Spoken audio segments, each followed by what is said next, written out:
What's happening, team? It's CCTV, live for the Sahara Desert. And right now I'm just going to teach you a wee bit of the lingo that they use out here. You might already know it, so if you know it, sing along with me.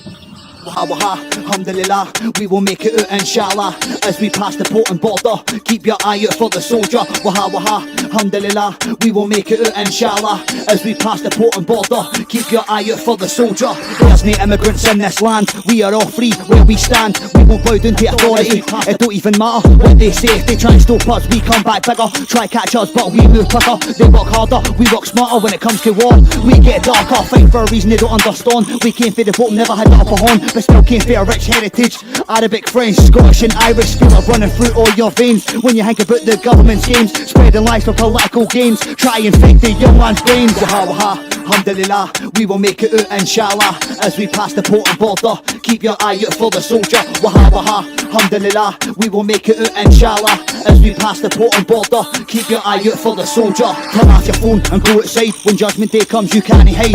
Who will you choose when you need to pick a side? When you can't rely on ego and pride? When you need to stand up and be counted? Will you fight for the people that's deep? Or let that fear get inside your heat and stop you forgetting the hands you need? Nobody's alone if we stand as one. Speak with their power, our loaded gun. Give thanks for the moon and the sun, and give thanks for life, cause it's just begun. And when that time comes, we won't run. We'll stand and fight until we get the job done. Standing together, father and son, speaking up until justice comes. Waha waha, alhamdulillah, we will make it out inshallah. As we pass the port and border, keep your eye out for the soldier. Waha waha, alhamdulillah, we will make it out inshallah. As we pass the port and border, keep your eye out for the soldier.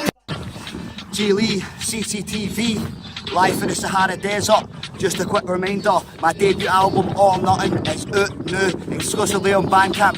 So find the link, check it out and listen. New videos coming soon, so stay tuned to the channels.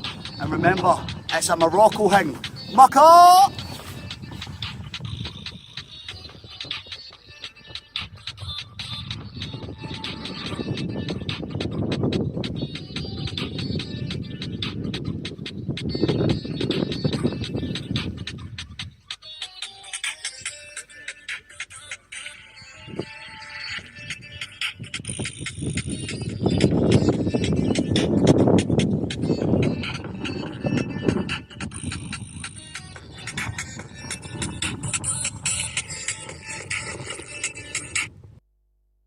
So I recently went to church and it got me thinking about the cross. It's such a powerful symbol. One vertical line meets one horizontal line. We spend so much time on the vertical. Higher versus lower, heaven versus hell, promotion versus demotion. You're probably watching this on vertical right now, but what if we just... On horizontal, things are a bit different. Everyone is on the same level. You see someone's background as well as their foreground. You see the context of their situation. Our eyes are side by side for a reason. If you've been living too much on the vertical, this is a reminder of the horizontal.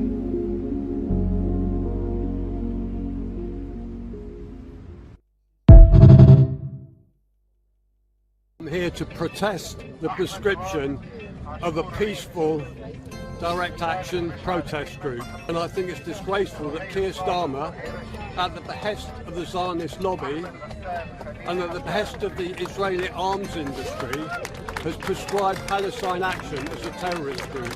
They're not a terrorist group. They specifically state they eschew all violence against people. And by trying to shut down Elbit Systems, the Israeli arms factories, they are trying to stop harm to other people. Yes, they may break a few windows in Elbit's factories, but that is nothing but death and destruction that those horrific machines do to the Palestinians. And we've got every right, we're only doing what our government should do. Our government should be stopping and banning all arms sales to Israel. They should be doing it. If they won't step up and do it, the democratic system has failed, and we are having to do what our government should be doing. You're 22. What do you make of... Student. You're a politics uni. student. Oh, yeah. Excellent. Right, that's good. Congratulations. Thank you. Well, I mean, yeah, it's quite a sad thing to study at the moment, but yeah, is what it is, really. So what do you make? Do you think that these old grannies and granddads and octogenarians being carted off, do you think that they're like dangerous terrorists? No, they're holding cardboards, so yeah. I mean, most of them are drinking mugs of tea and like eating hobnobs as they sit down and sit quietly, so I don't, yeah. Some of them can't even walk, can they? They're getting carried away. They're The getting most carried. dangerous item I've seen in one of their bags is like Haribo's, and like, there's no threat to anyone, so I think it's tragic misuse of police power. And what about, did you see the nurses getting carried away? The nurses? Yeah. What'd you make of that? They might have been handing out dangerous aspirins. Yeah. Yeah, dodgy paracetamols. Maybe, yeah, Trump would like that one probably. He'd get on the train with that. But on a serious note, how do you feel it if these people weren't doing that? How would you foresee the future? If civil liberties weren't protected now, how do you think it would affect you? Yeah, I don't know. I don't think that, to be honest, I'm quite hopeful in the sense that I think this will keep happening until it's untenable. And hopefully in the next couple of months, as long as this carries on, there's no way they can sustain this. They can't just keep picking up hundreds of grannies every weekend and like, I don't know. Thank you very much for your interview. That's all right.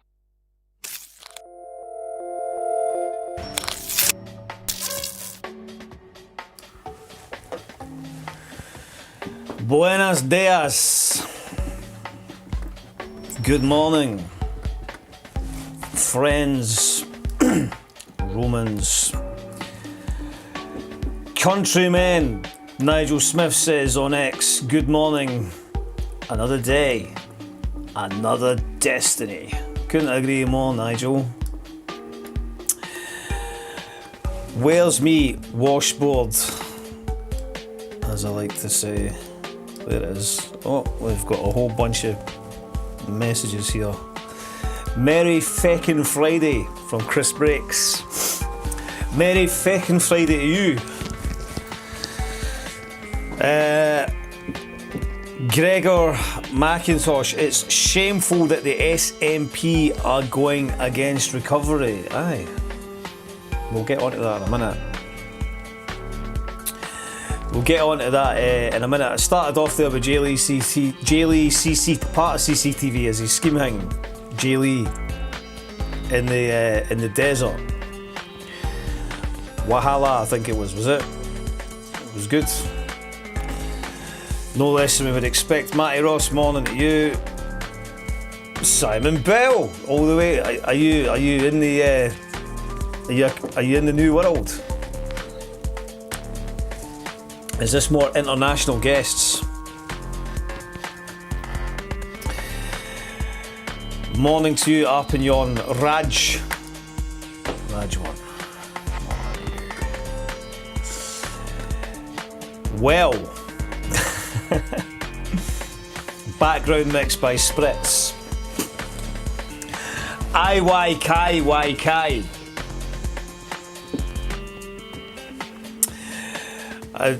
Where to begin? Looks like you've already started. You've started without me in this chat. What am I supposed to do?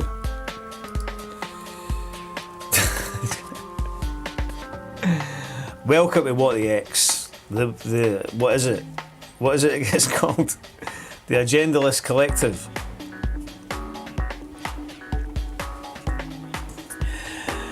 I just front it, eh? It'd be nothing without yous. It'd be nothing without the lurkers. Right, let's have a wee look. That was Steve Headley, RNT union dudes there, interviewing folk at a protest in Londinium there the other week there about the prescribing of Palestine action. So there is a ceasefire on the cards, but they're still bombing the living daylights out of them. They're still murdering at a horrific rate. So what does that mean? Are they going to get their hostages back and continue savaging the Palestinians? What do you think? What do you think will happen in this peculiar world that we now seem to be existing in? Right. let's dive in to the X. This is an interesting thing, always. Does that ever happen to you? Does that happen to you? Does that happen to you when you go on X and you see something interesting and I'd like to look at that? It just fucking goes away. It just disappears and then you didn't care what it was you're looking at. That's fucking the amazing fucking platform that Elon Musk has given us. What a guy, eh? He's such a I know I'm not meant to say it, but he is a retard, eh? Come on, you got to admit. I mean, he's the things he puts up, all that anime stuff that he gets and he gets his kicks with like anime and the hold-ups and that. You're like, what a fucking tool. Anyway, what have we got here? How's the tonals? Too loud, too quiet? Giza, a bit of advice, eh? Let me know, eh? Giza a wee bit of... It's a two-way thing, this, eh? It's not about me.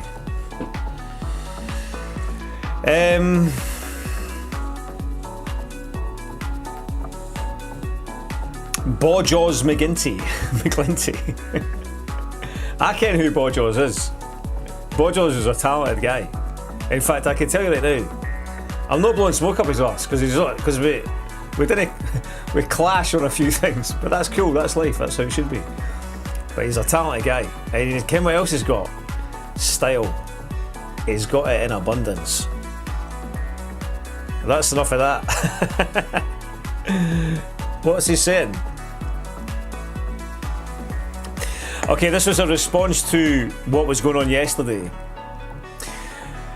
We'll get onto that, the order of things. The order of things. I was going to deal with Palestine first before I jumped into our local chaos.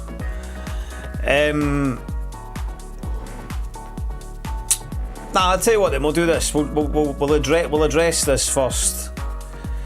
So yesterday, Anne-Marie Ward, who is the president, I think, or I don't know how the chairperson, the chair of Favor, which is a recovery charity.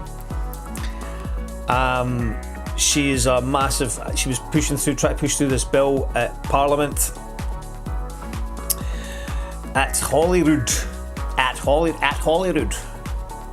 Hold on, what's Bojaws saying? Alright, oh, there we go. These two. I want these two have a square go. John McFadden and Bojaws.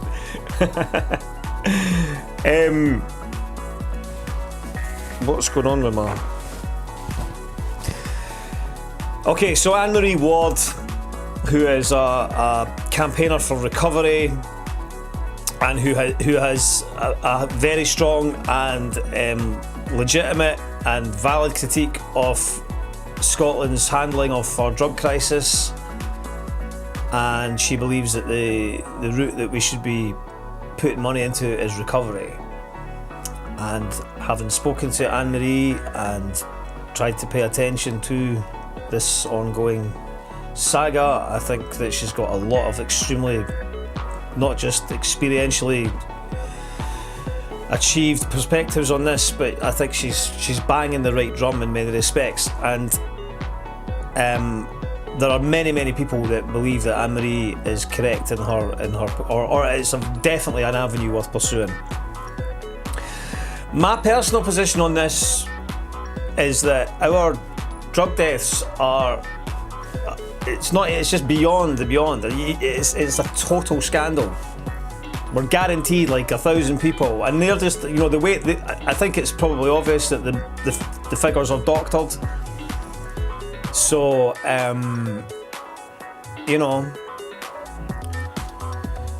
there's probably a lot more, and the consequences and the impact that it has on our communities is outrageous, and our drug death statistics are just beyond. They're ridiculous. It's an outrage. And the politicians had an opportunity yesterday at least to advance the bill to the second stage. which I assume would have given further discussion on the matter. But inevitably, the party political enmities fed into the outcome of how that was. Let's go and look at what Anne-Marie was saying briefly just now, which will also give me a wee opportunity to clean my Gregories. I've got some dust on my specs. But let's have a quick look at what was going on, what Anne-Marie was saying at the Parliament yesterday. They will roll out the naloxone programme, the drug consumption. They will roll out more substitute medication, roll out everything that they've been doing for the last 30 years and say you just need to do more of that. Well, the recovery community is here today to say no, we need to focus on helping people to recover. Our current system substitutes medication, it maintains people's addiction, it does not offer choice to get well. It is like the delusion that it can control and manage a condition that is ultimately uncontrollable and unmanageable, and if it wasn't, it would be addiction. We are here today to say no more. We need to start listening to recovery experts. Our whole system is led by, governed by, their daughters are marked by the very people that are failing and will continue to fail. Years ago, I would sleep at night, wishing not to wake up. I'm glad that didn't happen. I was given an opportunity that many don't get. I was blessed that I was able to go to residential rehab. And I now, as a result of that, I live a life that's way beyond anything I could ever imagine. I'm the lucky ones, but I've seen far too many that have never had the opportunity that was gifted to me. This right to recovery bill has the opportunity to change that, to make it a fundamental right that medical professionals, addiction professionals identify that somebody could be a benefit by going to whatever form of treatment, not exclusively, but including the residential rehab. You will have the legal right to have that and to live the life that me and many of my brothers and sisters in recovery have today.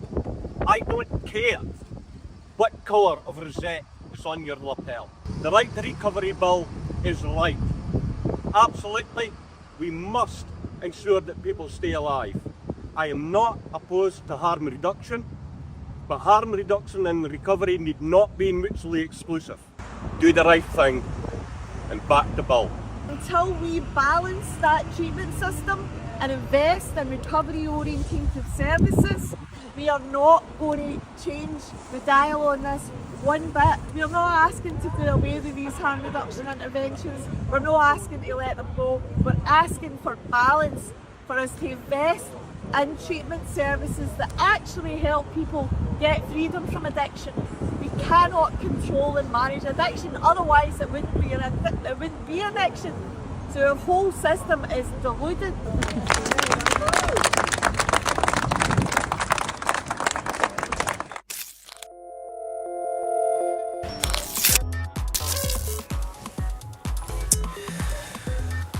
Well, it doesn't seem unreasonable, does it? Bob G, regarding the drugs deaths, info should be given regarding how many are related to prescription drugs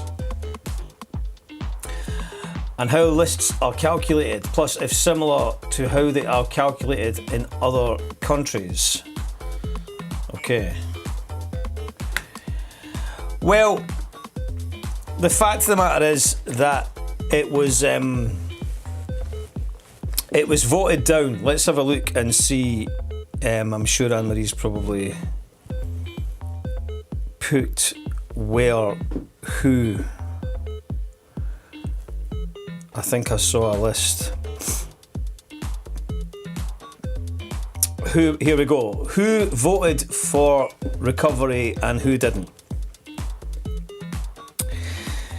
So 52 voted for it, which was the Tories, Labour and most Lib Dems, Reform, Alba and Independents. Against SNP, Greens, Liam MacArthur and John Mason. Did not vote. Every SNP and Green SNP present voted against giving people a legal right to recovery.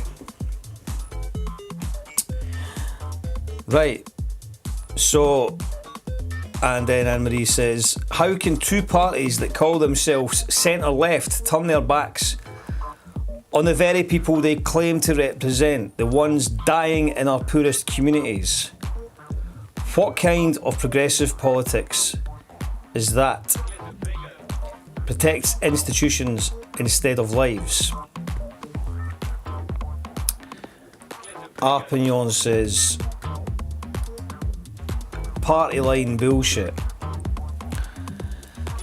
And yeah, I think it's kind of that point, isn't it, that the harm reduction industry is how Anne-Marie and others describe it as, which is also an extension of the quangocracy, the neoliberal model, and there's a lot of people make a good living out of people being addicted to drugs. I'll copy Bojos's X comment here and paste it in here because I like it.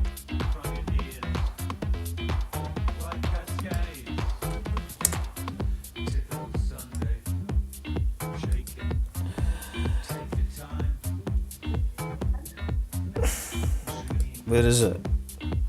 Lanyard cunts. And it's true, isn't it? There's a lot of people, they make good money. They like to feel that they're helping people. Over the years, they've been given the term middle-class missionaries and all that kind of stuff. And I think it's very, very accurate. It's a very accurate appraisal of the type of individuals that, as Jim Slavin talks about a lot and is an expert in, which is the poverty industry. And the recovery industry is the harm reduction industry is the same thing. Now, lots of people make very correct statements about the systemic issues with poverty and inequality, environmental issues and all the rest of it. But I think the point about the Right to Recovery bill was the keys in the name, eh? It was the right to recovery. That somebody who was seeking to get themselves free from addiction would have the right to recovery, right? That's my rudimentary grasp of it. So it seems rather strange, that the political class would say, "No, you're not getting the right to recovery." Why? Because my wife gets 80 grand a year to fucking manage your addiction.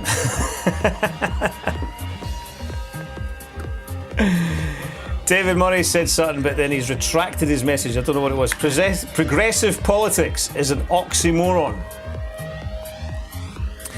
There's no such thing. Hard agree. Hard agree. Now, the other thing that is going on as well, that it's difficult for somebody like myself to not cock a snook at, is the fact that oppositional parties will also utilise this as a way to put pressure on the extant government, the incumbent government and the parties that are currently in power. If you're voting it down, then they're going to be voting for it. And the question is, what is their integrity to the issue?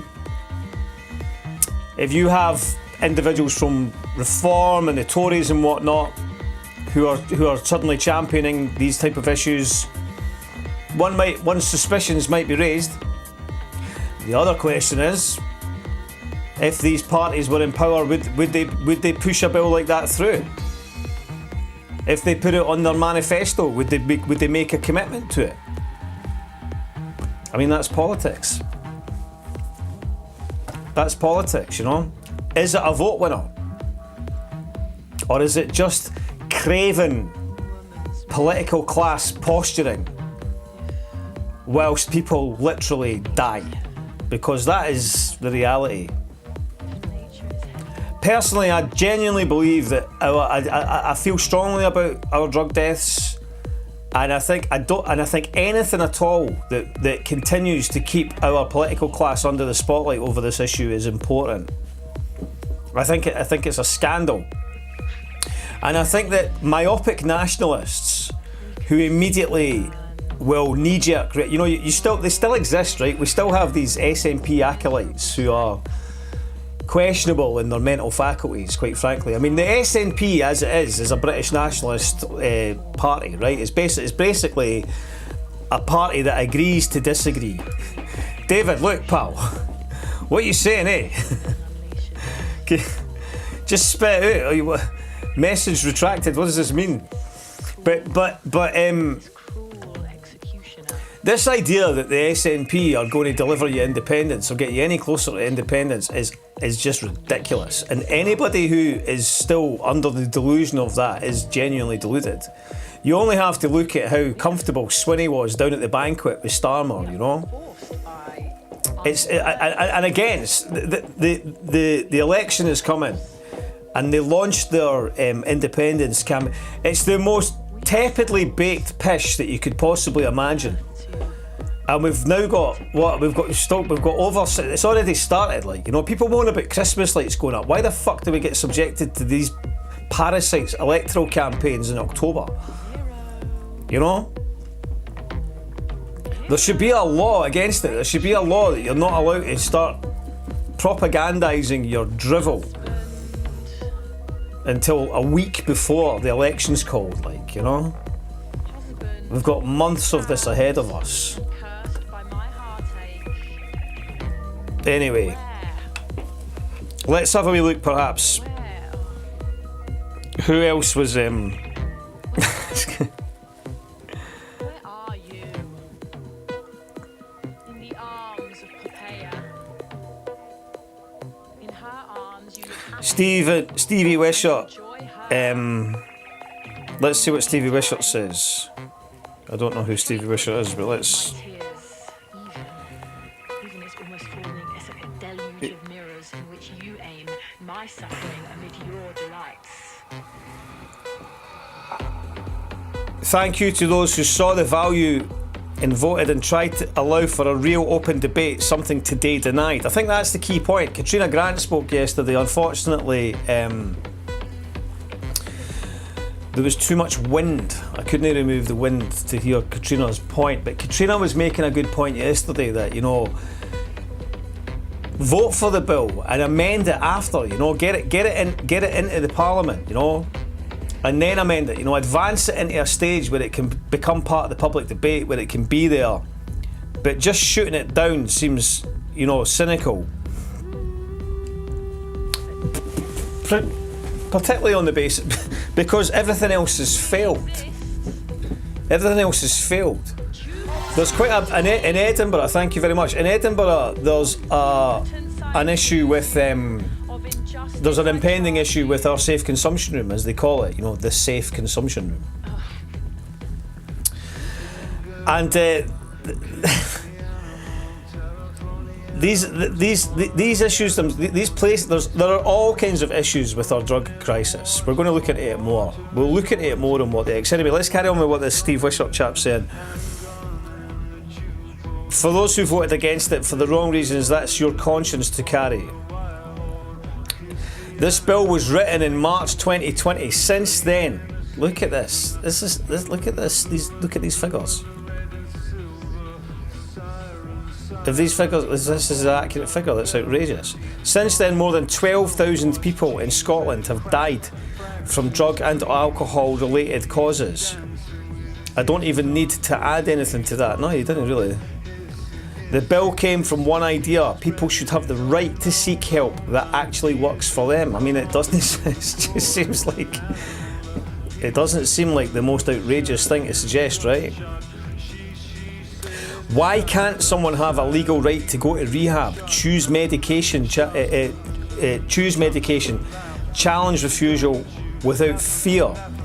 Is addiction to be one of the only health conditions where your treatment is decided for you? Take it or leave it. The bill was written to stop that. It was its sole aim. This was never a political stunt by me. I didn't even know how to get a bill into Parliament, and certainly didn't write a Tory bill. So I sort of presume this is the sort of accusations from nationalist SNP acolytes that because the Tories have got behind it, it's suddenly a Tory bill. But from the moment it appeared, people were rolled out to attack it, and me, while folk died. One who attacked has since died of a drug death. Today's vote could have passed to stage 2, allowing every MSP to debate and amend it and have an honest, open debate. But we weren't even allowed that. A parliament that debates the right to die refused to debate my friend's right to live. Is that all we are worth? Very powerful words. I take pride that I tried to do something different, in knowing that at least some form of rights are now being discussed, something you saw very little of in addiction treatment before March 2020. But don't ever tell me I was wrong to try. I watched 3 friends die last month from this illness. Am I supposed to pretend at least 2 of them didn't die, desperate for help that they didn't get? I'll never apologise for caring, for trying to give people real rights, not words. I hope their new rights in recovery work. I hope people finally get the help they now said exists. And I hope years from now, those who voted it down, ridiculed the idea, still believe that voting away rights was the right call, even when their loved ones are then turned away. I think that's really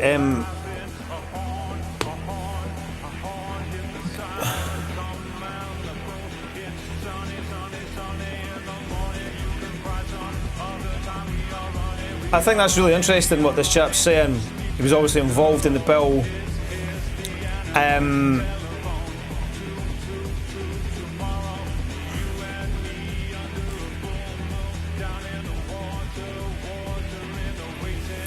Mike Daly, who called me an arsehole that time, but he is correct in what he says here. Most people in Scotland have been touched by family members or friends blighted by addiction issues. Tonight, the Scottish Parliament, the SNP and Scottish Greens voted to deny them a legal right to recovery. What does that say about Scotland and our Parliament? It says a lot. It says a lot. I'm getting a bit tired of people trotting out this idea that because the SNP gave us a baby box and some, that we've got free prescriptions and stuff, that this means that they should be able to reign eternal. The SNP are a business, and they're in the business of politics, as all neoliberal political parties are. But if they are stronger for Scotland, they're certainly not particularly showing us that. I like this. Not even sorry I'm late. Morning all.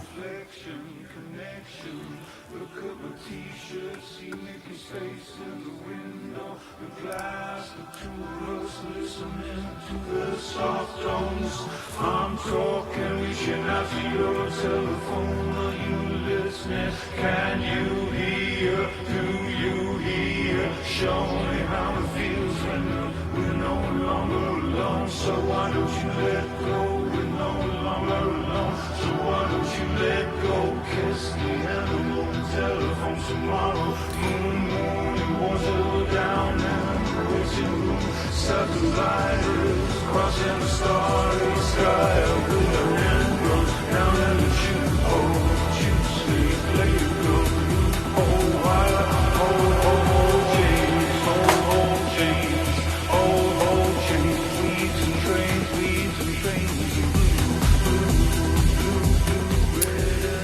So here's an example of kind of nationalist, unionist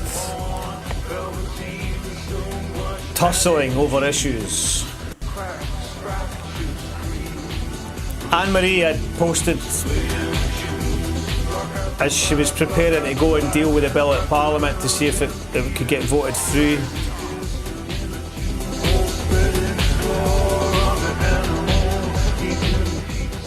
Thank you for the donations. It's the only way that we're going to keep this content on air. It's the only way that we're going to be able to develop the platform. If you want to see me interviewing guests in the morning, then please donate. It costs money to keep the lights on, costs money to do everything. I've never been one of those rattling the tin can, rattling the styrofoam cup cats. But the more you give, the more we can do. I am here to serve you. I am here to serve you. Let me look at this though, because I do think it's quite interesting. So immediately, if you go on the Patreon, you can watch the. I'll put it on the YouTube. I actually, it's to my egregious error that I hadn't put it on. I actually uploaded it and I hadn't put it as public. But I'll put it there. The discussion that I had with Anne-Marie about Favor and about the right to recovery, about the great work that she does. And so this person, Julia Cargill, here's Julia. Right, she's got something to say. What's Julia got to say? You're a big fan of Janie. God rest her soul. Rubbish. This was deliberately set to have this result, to provide a propaganda win for unionists. Now I can tell you right now, that is a ridiculous thing to say. What an insulting thing to say to Anne-Marie. It's her entire life is dedicated to this cause.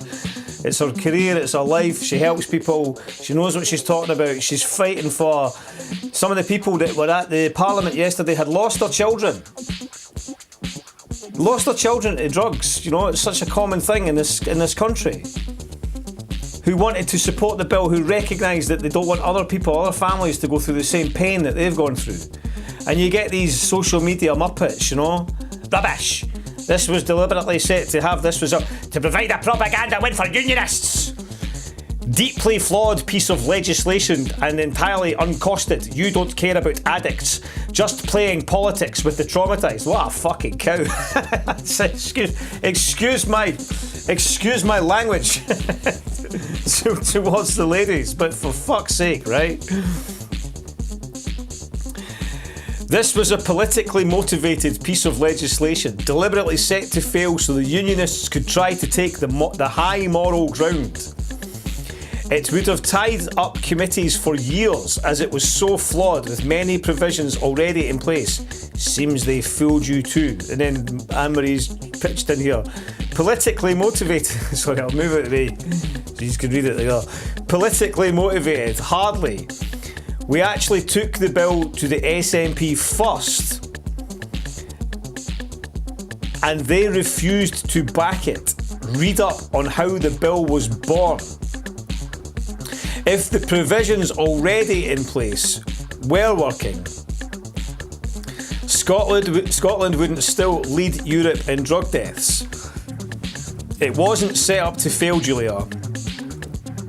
It was shut down to avoid facing the truth. Well,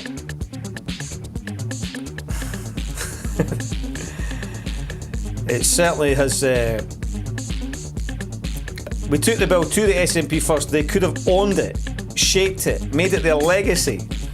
Instead, they walked away. This wasn't about politics. It was about people dying with no right to treatment. The moral high ground isn't a flag, it's a conscience. Take that. I think that's fair. Really good comment there. But it demonstrates the divisions, the Scottish divisions, the whole Nat-Un thing, I had said, where's my look back? incidentally, which was paid for by donations. The thing that I'm using now so that I can play here was thanks to you, we can do this.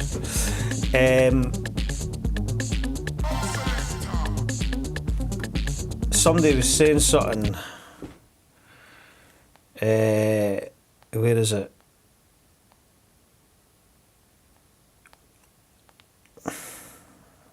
Here. You only have to look, you know, it's that thing somebody was going on about, like the SNP, you know, what's the answer? And it's like, look, this is the SNP. This is John Swinney.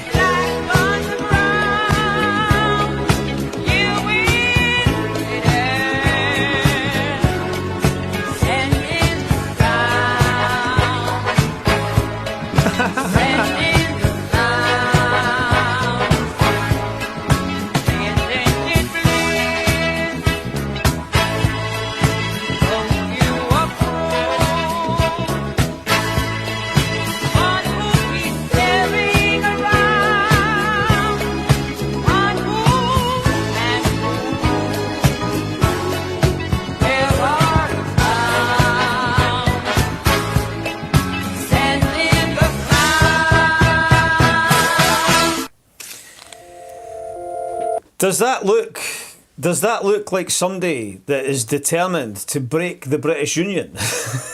Come on, right? Does that look like a guy? Does that guy there look like he's really against, as I think it was Beldam said before, you know, just pleased to be there, you know? I mean, it's this aspect of the nationalists, it's like, not only did the SNP fail to secure independence, right? So it's a failed independence project, right? It wasn't a successful independence project. They failed. There are so many things, right? Okay, I am like a broken record on this stuff, all right? But if you want to know how disinterested the Scottish Nationalist Party are in securing independence for Scotland, right? You only have to look at how invested the Scottish Nationalist Party are, the Scottish National Party are, in cultivating anti-British culture, anti-British state culture, anti-unionist culture in Scotland. And, you know, they control Scottish arts and culture, okay? Creative Scotland, under Angus Robertson, the Minister of Culture, the Zionist Minister of Culture, right? And rather than, you know, funding art and culture and expressions of Scottish identity and Scottish national sovereignty and nationalism that embody, you know, the 784 spirit of, you know, what is Scotland as a country distinguishable from England? Who are we? What does it mean?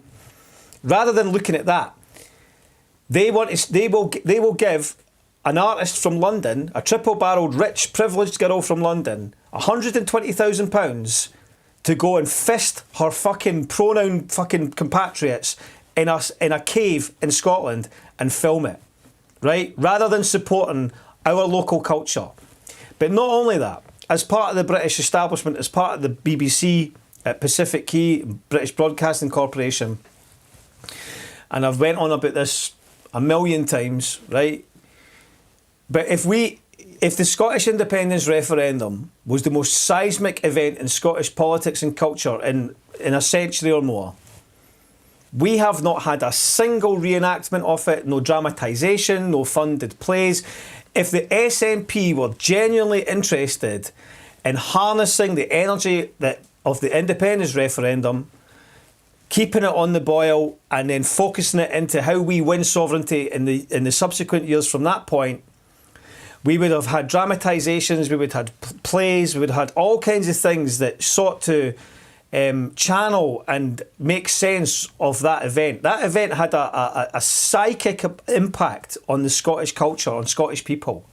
Many of us shed tears the morning after that vote, right? Many of us had put time and effort and belief and hope, and we wanted something better. And we found that destroyed.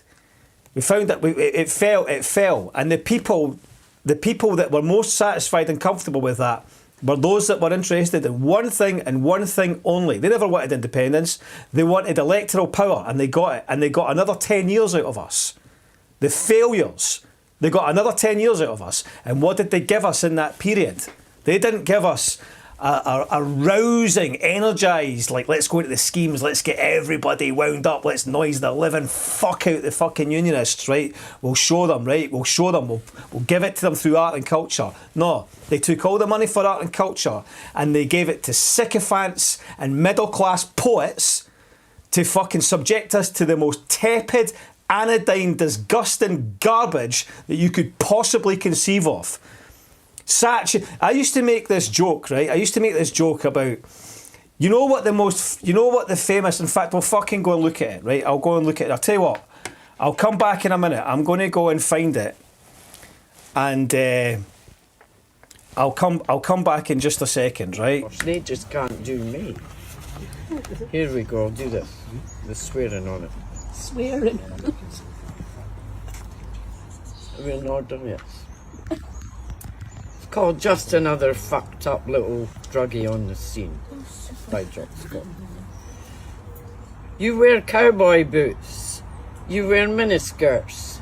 You got long, long legs and a look that hurts. You drive around in a fancy car from a dinner party to a late night bar. You check your makeup at the lights and go beep, beep, beep. That's typical of you because you're cheap, cheap, cheap. So your dad's got all that money and your brother's acting funny because of all the drugs he's taking and the emotions he is faking. I met you on the beach at Goa and in the hills of Kathmandu. When you refused to buy my ticket home, I knew that we were through. You're just another fucked up little drunkie on the scene. There we go.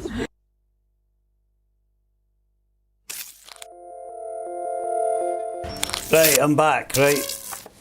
I should be here, right? Here we go, right? Where is it, right? Fucking...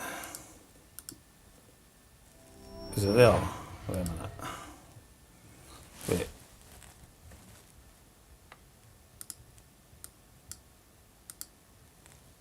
I don't know, you can see the changes that have come over me.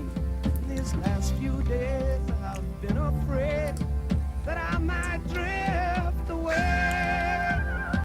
Well, I've been telling old stories, singing Right, he's got it all going for him, right?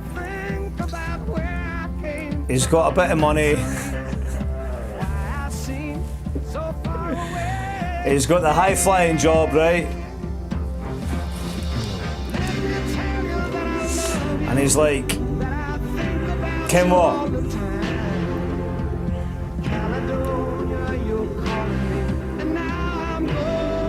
Right, fuck that. There's my job. There we go. I had it all going for me. And I'm going to give up everything. I'm going to give up my job and go and get back on the pish, right? Can you imagine if it was Saatchi and Saatchi or whatever that made that advert, right? They must have been snorting Chico and crying with laughter. This is what Scottish folk voted to be their most favourite advert of all time, right? A guy that's got it all going for him, right? He's got dollar and everything, and he goes, fuck that, I'm going home to be a JK and get on the pish. I mean, it's like, this is basically the Scottish psyche. Aye, that's Barry Caledonia and that, I fucking didn't bother. You see what I'm saying, right? It's the same thing with the SNP. It's like they didn't want anybody really getting that into it, right? Just get pished. Do you know what I mean? Fucking honestly. That was Faye Banks reading that poem, by the way, a Jock Scott poem, the famous Jock Scott. Anyway, I digress. I've been here for an hour slavering shite. We haven't even got to the ceasefire.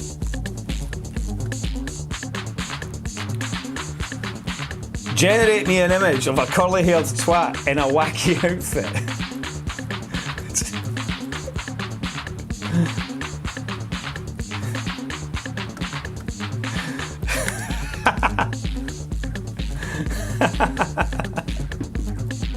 IYK. But you know what I mean? It's just this idea that you know, I suppose it bothers me. Let's go and look, right? Let's go and look at Robertson, right?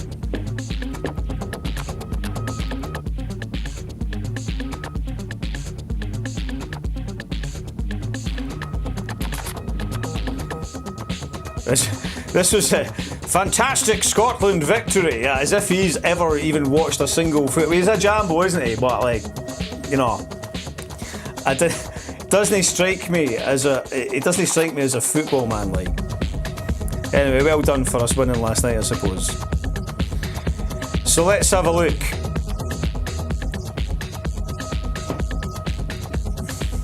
Do we even want to see what he's saying?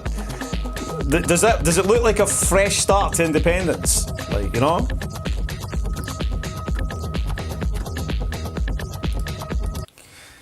Does this look like a fresh start? Are you convinced, right? They've not even got money to make a video anymore, right? It's just him with his phone, like, just filming for the fucking ground up, like, you know? This is their fresh start. And I mean, this idea, you know, this is the Minister of Culture, right?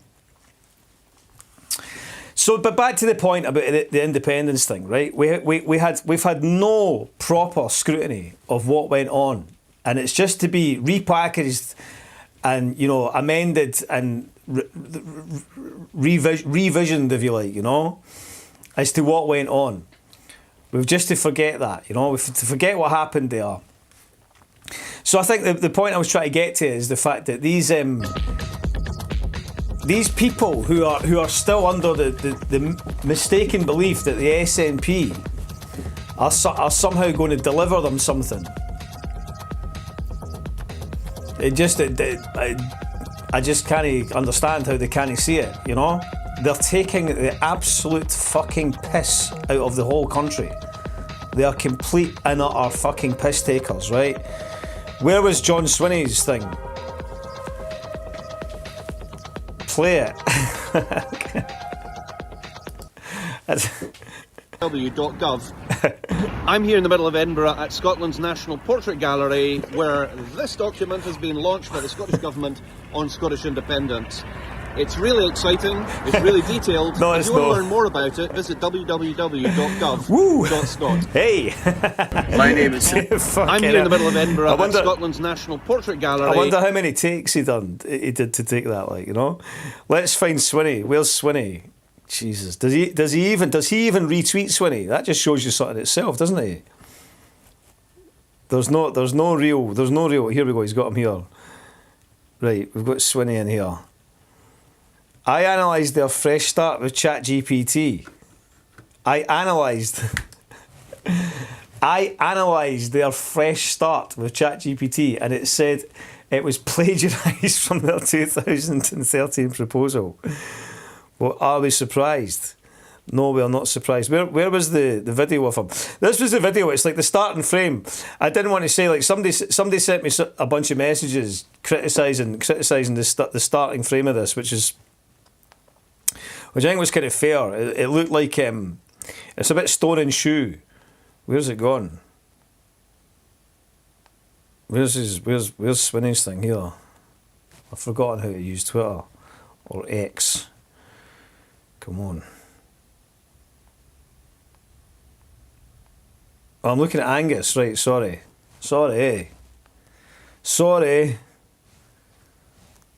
Where now? Right. That's so old, dearie me. Like, where is he? Right, here he is here, right? He's got this whole vibe, right, where he walks and talks to camera, because his media training is obviously this is his whole vibe, you know. So this is basically we've got John Swinney, the bank manager, this sort of town, like, you know, village bank manager, and he's like he's sort of a school geography teacher, like, you know, your local branch manager. Like, let's have a look. See. Independence is about let's see. what independence is about taking the steps to improve the living standards of people in Scotland. Since 2014, things have got much tougher for people in Scotland. We've had Brexit, we've had high energy bills, and we've had the effects of the wrong policies on migration. If we want to make sure that Scotland's able to prosper, that your living standards can improve, we need a fresh start of independence, and that's what today's message has all been about. I mean, Jesus Christ, fucking hell. You can tell, I mean, they're all out of ideas, right? They are all completely out of ideas. But they're also, you can tell that they're all just fucking, like, they're just grifting now, you know, all of them. Who's behind that? Who does their comms in that now? Is it still Ross Calhoun? I mean, it's embarrassing, isn't it? It's just a hemorrhaging. What is next year going to bring?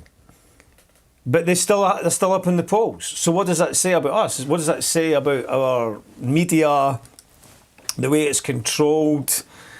I don't care what to think. What do you think?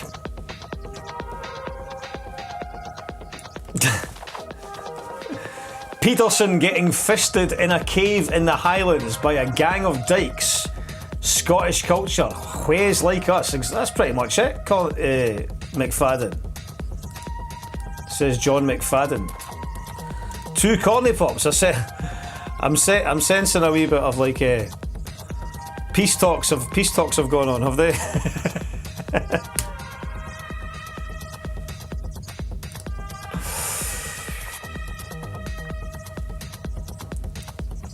Right. Let's pivot a wee bit. We'll hang about a wee bit longer.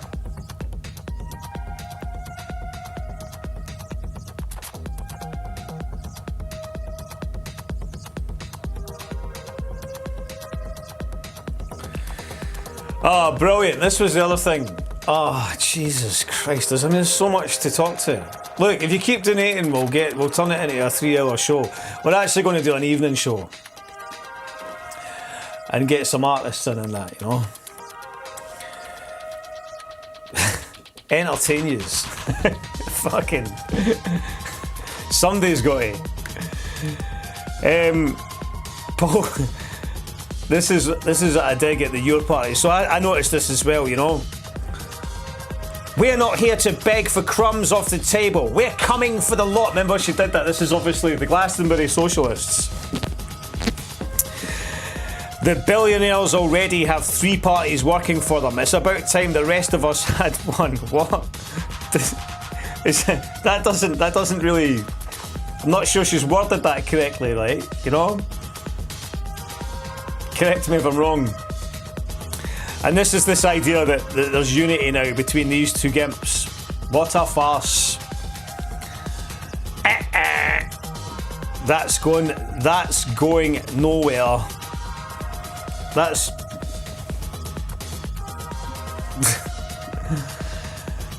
going no further than North London.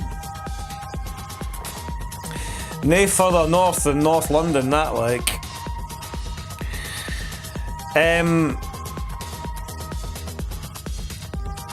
McComb deleted a tweet because I slagged him yesterday. What's the story with your account getting restricted the other day? I don't know. I always have to put in my details at least every couple of days. I suspect it's folk reporting my account or something, you know. Okay, I will be back shortly. I'm going to take a short break and I will be back. Don't go anywhere. Didn't go anywhere, eh?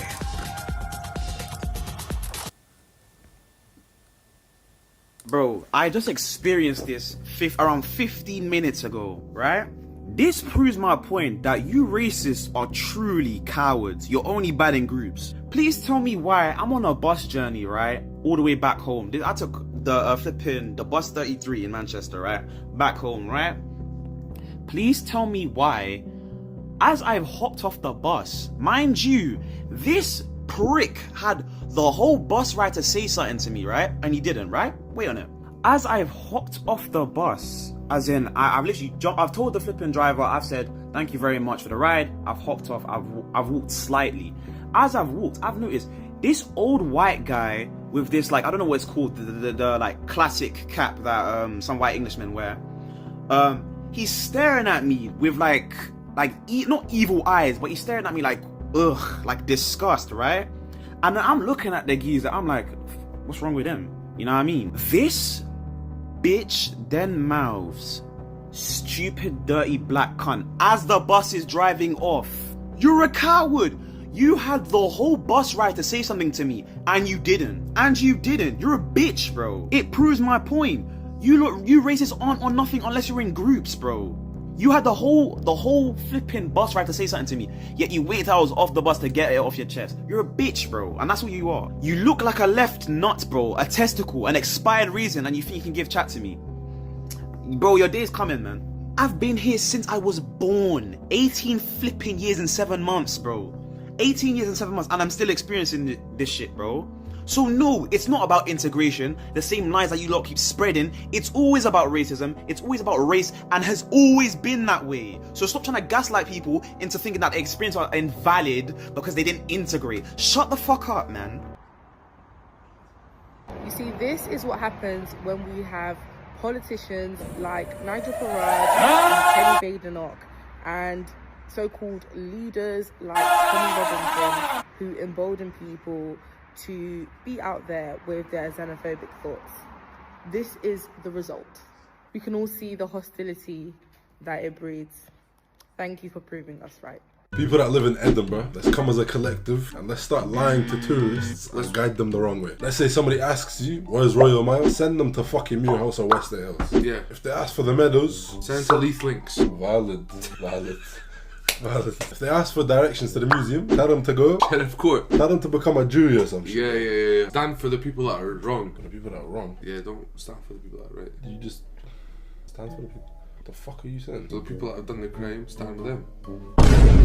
Yeah, you're by yourself. I've been in the UK for 2 months and I reckon I've figured out the vibe of the government, the vibe of like all bureaucracy and like sort of admin, like, you know, council, state parliament, whatever, the fucking Westminster, all this British politics sort of shit, and the way that the communities are run by the government in the UK. And this is how I would sum it up, right? I would sum it up by saying something like using the money that was supposed to be allocated to provide bins in the community, instead using that money on signs that say don't litter. If you litter, there will be a fine. That's the best way I can sum up the UK government. I ate 5 grams of mushrooms. I did it Terrence McKenna style. He says to eat the mushrooms, turn off the lights, sit alone in the dark. All of a sudden I hear this voice. It says, tune in to the sound of the vibration. So I just focus really hard. All I can hear is the sound of my fridge buzzing. Just buzz. And this vibration took me into this deep psychedelic trance like DMT, and I popped out of it. Violently rocking back and forth and going, Om. And the sound of me going Om was in alignment with the vibration of the fridge and took me back into the psychedelic trance that I was in before. When I came out of it, I turned on the light, and it turned out my fridge was buzzing because the door was open. The lesson was that anything can be a teacher, even a fridge.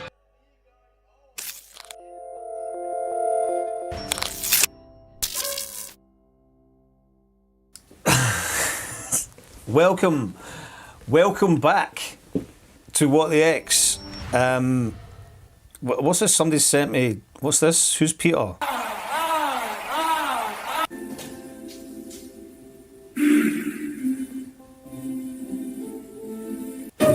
Fascists!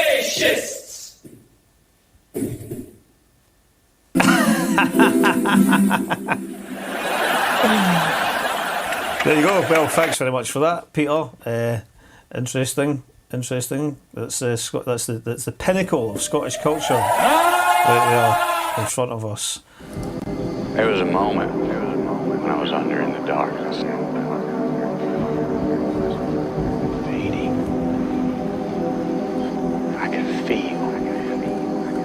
I knew so clear. I could feel it.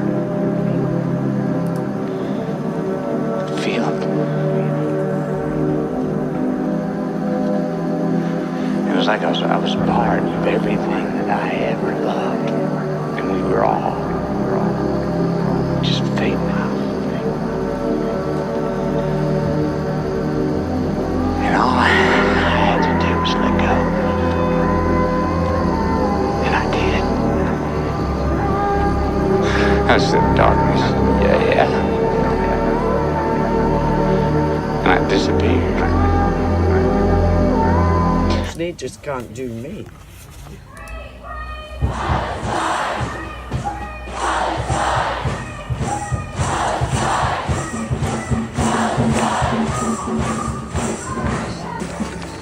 University might pretend in inviting companies like BlackRock and State Street and the Army and the RAF is neutral. But there is nothing neutral about genocide. By hosting them, the university endorses them. By giving them space here, it legitimizes their crimes. But the university continues to defend their choices.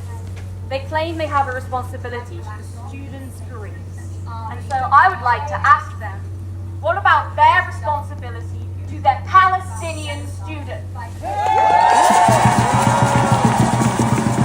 What about their moral responsibility and the great journey to uphold the very ethics they claim to teach in their lecture halls, to uphold a truth so basic, so fundamental, as that we should all oppose genocide?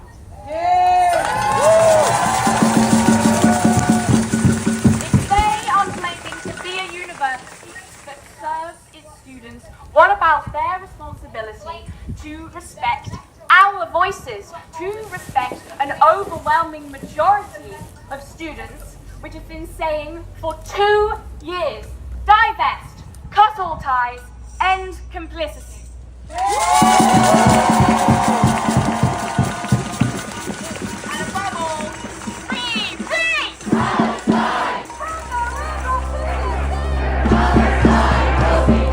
These Fedayeen who picked up the fallen Arab banner.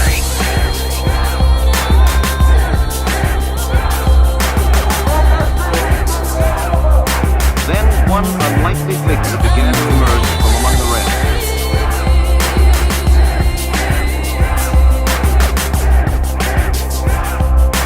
Yasser Arafat.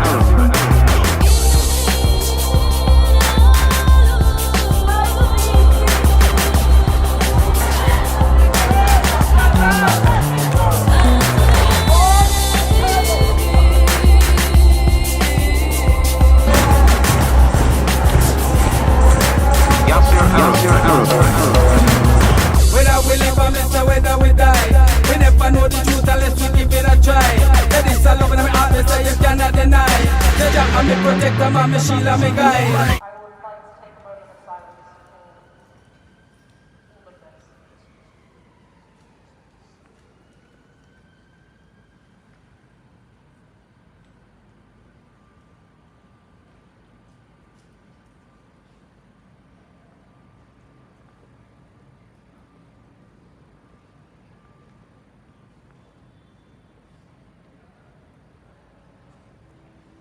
Madison completely failed to describe the Zionist regime's crimes as genocide. Shame! Only this Peter Rock is a patrol, but he is a genocide denier. Yes! He wrote his email yesterday and feared us, and he hides today in his office and feared us. But no matter how he tries to hide, we will make sure he hears us loud and clear.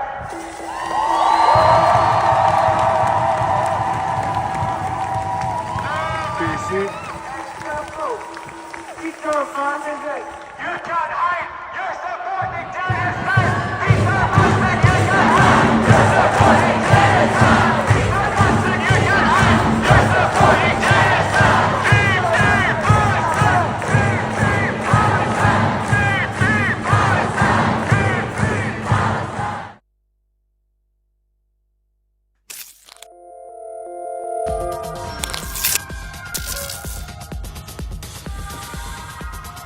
Bonjour.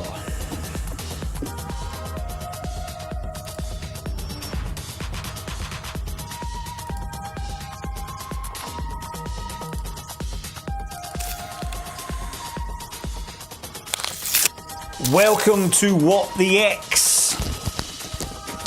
If you're still here, or if you've just joined.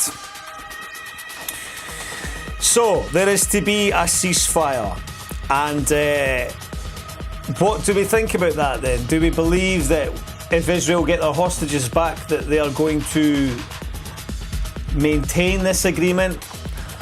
Or are they going to continue to slaughter the Palestinians? Because although the ceasefire was agreed apparently yesterday or the day before, they were still murdering them certainly yesterday, and it appears they're probably still murdering them today as well.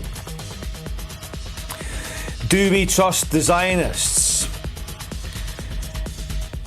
I wish they would do some multisyllabic chants instead of just rhyming at the end of the line. Is this the students, the student protesters? A lot of people are quick to criticise. I mean, essentially that's what I want to talk about just now, just briefly, is essentially the attitudes towards genocide. That's what I would like to spend the next few minutes, the next 5 minutes or so, just taking a few minutes to sort of think about in light of this ceasefire thing. But first of all, let's just recap. Let's just take a wee recap. For example, I saw this video. Look at these cats. This is in Palestine. Guy's got a couple of tins of cat food, and it certainly looks like the Moggies haven't been getting much to eat.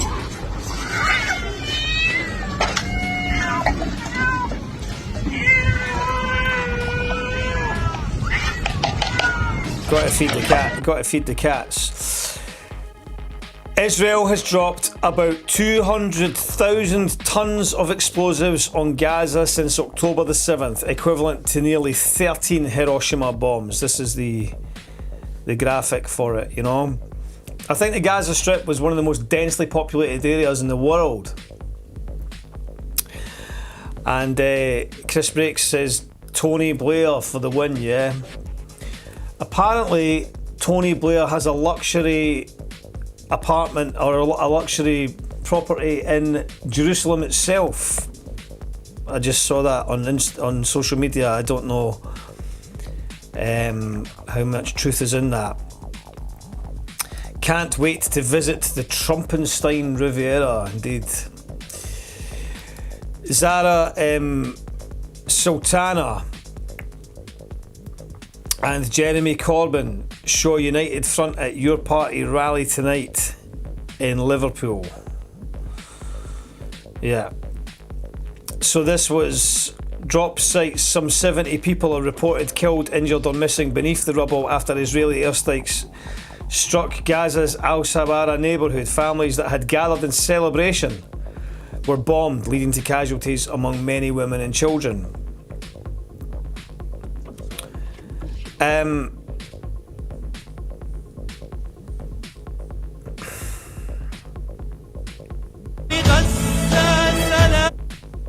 This is the state. This is what we're looking at here.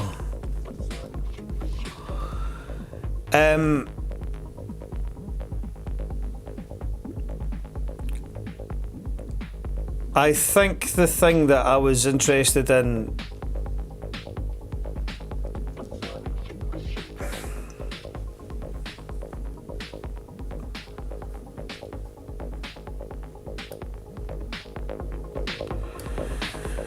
were attitudes. Where is he?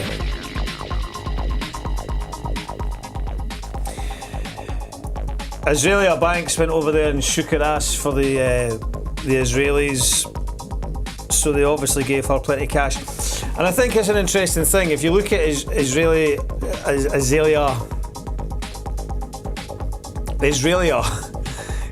Banks, here she was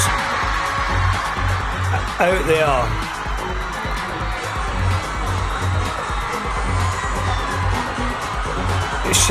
Shaking her booty for the genocide crew. And I think you have to sort of say to yourself, I had put this image up for the neoliberal culture merchants.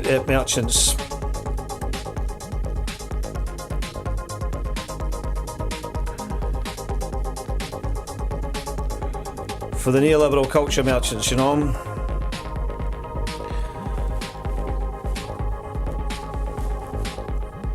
If you didn't manage to say much over the last 2 years, especially relative to the size of your platform, then really you are with Azalea, right? So why don't you get yourself off to Tel Aviv and flog your whales, whatever it is that you like to flog. Whatever significant cultural contribution it is that you have, I'm sure you'll be more than welcome there, having said fuck all about the murder of tens of thousands of people. But hey, that's just my opinion.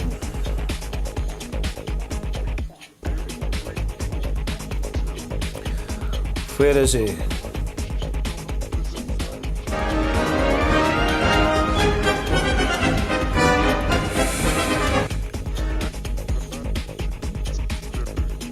Where is he? Oh yeah, so Ewan McComb deleted that one. So Ewan McComb said, no crowd in Central Station celebrating the agreement. How odd.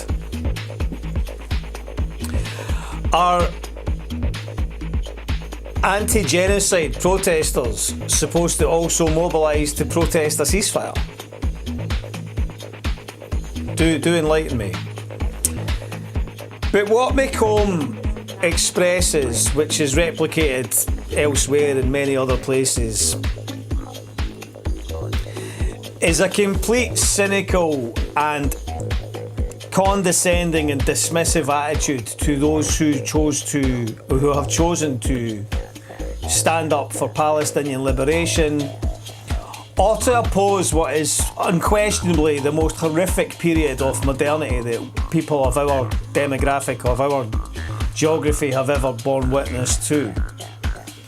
And it no doubt sets a precursor for a precedent for what we're heading into in terms of our reward for being part of this capitalist society, this capitalist culture. So what Ewan McComb and Kevin McKenna to a certain extent, and many, many, many others, prominent figures in British media and culture, have expressed is total and utter contempt and manufactured slander towards those who have chosen to protest the genocide.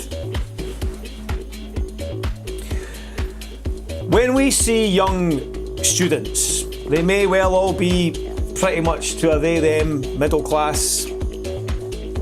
They are the transient population of Edinburgh now, after it's been socially cleansed and gentrified and sold out. But they're still holding their university to account, and they're still mobilising, and they're still standing up for humanity. What has occurred and what is continuing to occur, as far as we're aware, in Gaza is an affront to basic humanity. And when young people who are they not the future? You know? Why is it that we've seen such contempt towards the young people who have been so incensed, angered and rightfully outraged at this massacring of innocents? And the cynicism, the sneering, condescending cynicism and snark from these armchair blowhards, these bromidic, mephitic, gaseous fucking, you know? Why? Why have we seen this? Peter says, very happy that hostages may be freed next week, but Israel will persist in its accustomed course, it's hard to consider that that wouldn't be the case. It seems to me that, you know, they've broken the ceasefire so many times. You know, other people are more hopeful. I remain hopeful. But what do we think? Do we have any opinion on the attitude? The Zionist assimilist attitude. I don't know. I mean, what do we think the actual death toll is? 500,000? More? I think it could be more. I think it could be more. You know, the numbers of murdered children, babies. What the IDF as a matter of course shoots children in the head. They have assassinated tens of thousands of children. Just kids blowing their heads off. Grown men. Many of these IDF soldiers are British. They've served in the IDF, they've gone over there, gone into Gaza, murdered people, come back, sitting next to you in fucking Starbucks or McDonald's. That's cool, that's alright. I don't want to take any lectures on morality from a society and culture that is so utterly perverted that we allow attitudes to prevail that mock and ridicule and condescend young people because they feel incensed at murder. I'm not into that. Thank you, Simon Bell. Right, we are nearing the end of this morning's meanderings. This was this guy David Arthur. I mean, you got all these racists now, you know. Ever since the Musk acquisition and the abandonment of the platform by the Vampire Castle liberals, you know, who all just fled to Blue Sky because it's a much better place. It's like, no, you just didn't have it in you. You just didn't really have it in you, did you? To hang about. You couldn't handle it when you were no longer in charge of everything. You were no use there anyway. You were no use in the first place. You were just, you know, you're just crypto fascists, really, you know. But the levels of racism that we're seeing, I mean, it's not just online, is it? We see it, you know. I noticed that there was an article in the Evening News. Let's just go and look at the bike choriers just before we sort of wind up, because that was pretty funny. So this was in St Andrew's Square. Stealing bikes in broad daylight, man. What the fuck? They're stealing bikes in broad daylight, bro. What the fuck, mate? Mate, imagine he took that thing to my face. Imagine he took that thing. Imagine he took that thing to my face. So they showed them, but they're on the new electric bike schemes and that, you know what I mean? They've come in and showed bikes, they were using them to show bikes. But I kind of made the point, I thought it was worth making. It's true, you know, the town is pretty much exclusively a place now for tourists and you know, a transient population. And I guarantee you, not so many years ago, you know, even 10 years ago, maybe even still, there was enough folk in the town during the day, and if that was going on, somebody else would be like, what the fuck are you doing? And they would have apprehended them or booted them up the arse or something or other. But those type of people, as I said, you can't have local justice without locals, right? So that's a problem. This was an interesting one. This goes back to the Creative Scotland thing. You know, I played this tune. This is a tongue-in-cheek track, right? This is the snake charmer bagpiper girl from India, and she did this collaboration with Podgy, who's one of our best rappers, a brilliant rapper. And I played it the other week there. It's got nearly 1 million views. If this was a middle class thing, if Podgy was middle class and Creative Scotland or the Scottish Government got wind of this, you know, they would have been right behind it. They would have been all over it. It's, you know, it ticks every box for them. Multicultural. It's actually really well produced. It's a phenomenally well produced piece. It's a fun piece of pop, you know. and people are a bit cynical about it. But you know, the whole point is that, you know, it didn't receive so much as a column inch in the Scottish media, and it's got 1 million views, and it's like a global smash. You know, if you look at the comments and stuff, it's just people from all over the world just enthusing about how much they love it. Jimmy McRae says, the unelected cultural gamekeepers will dismiss, bury and then plagiarise the concept with a nice, white, well-spoken middle-class lass, all the time denying videos like this, often with 2 million plus views, exist. Total fannies. And it's very true. Scottish rap and hip-hop videos, some of the artists there have got views that Creative Scotland funded artists would kill their parents to get the sort of numbers that some of these guys get, and they don't get so much as a single note in official Scottish media or culture anywhere. Shout out to Katrina for her amazing article on the housing crisis, by the way. Agreed. A great article on discontent. We should actually have another couple of articles coming in the next day or so for discontent. We're moving as fast as we can with what we have. Once again, if you are able to assist, please donate on the Ko-fi, like and subscribe to the YouTube channel. Right, as we near the end, any last requests? Gordon Smart is a tedious twat who really should be a jambo. It's an insult to Hibernian that he likes to make out like he's a Hibs fan. Tries to make out like he's a Hibs casual or something as well. My mate told me that he said this whole thing about football casuals, but it was the wrong season or something. I need to go and clarify what he was going on about, but he was basically saying Gordon Smart talks absolute shite, which we're not surprised about that, are we? And of course, Johnny Reid took a whole bunch of money. That was the weekend's thing.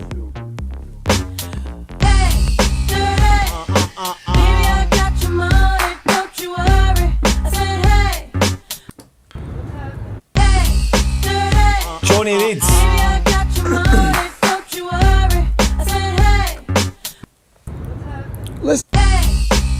Daughter of Jimmy Reid, granddaughter of Jimmy Reid.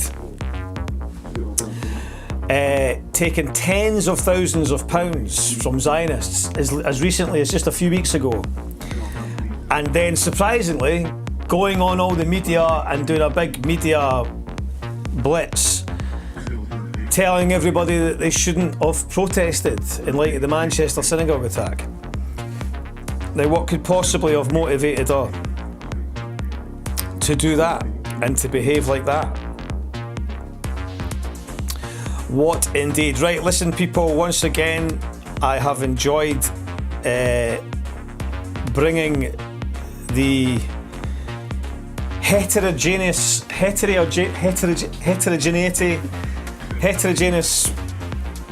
internetings for your perusal, for our collective perusal. What's he saying?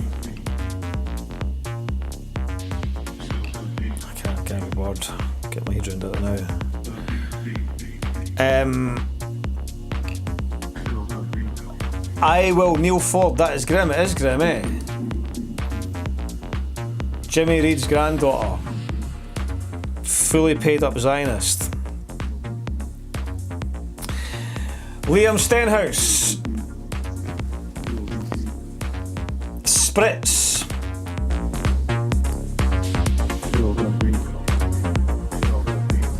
Top marks on the tonals, soldier. What's happened there? I don't know what's going on there. So, I'm going to leave us with a debut video from the new Gutterblood album, The Great Escape, Good Dogs Will Never Die. Hold on 1 second, I'm just trying to clear this. This is the latest from Gutterblood, the band that I am a collaborative contributor to. It's a great track. Thanks so much for everybody who has joined us this morning. I will be back next Friday, all being well. And if anybody wants to DM me or message about anything you think that we should be addressing or doing, keep an eye on the Discontent website. And I hope you all have a fabulous Friday and a fabulous weekend ahead. So once again, thanks for joining me on What the X.